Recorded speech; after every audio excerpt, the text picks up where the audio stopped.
Hello and welcome to today's lecture. Today we will talk about one of the first 10 amendments. The amendment that will be spoken about is the Quartering Act. The Quartering Act is the name of at least two 18th century acts of the Parliament of Great Britain. These Quartering Acts ordered the local governments of the American colonies to provide housing and provisions for British soldiers. Most of the colonists didn't like this new act. There was a Quartering Act of 1765, and a Quartering Act of 1774.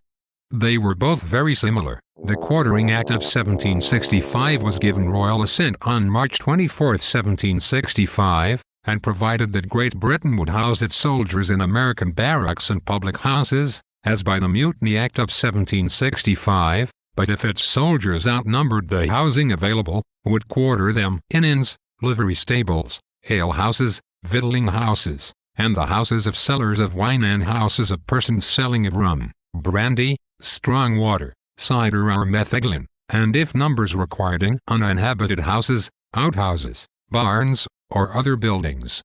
Colonial authorities were required to pay the cost of housing and feeding these troops. A second Quartering Act was passed on June 2, 1774. In the previous act, the colonies had been required to provide housing for soldiers, but colonial legislatures had been uncooperative in doing so. The new Quartering Act similarly allowed a governor to house soldiers in other buildings if suitable quarters were not provided, but it did not have the provision in the previous act that soldiers be provided with provisions. This act expired on March 24, 1776. Sorry guys. That's all the time we have for today. Join us next time and I hope you enjoyed.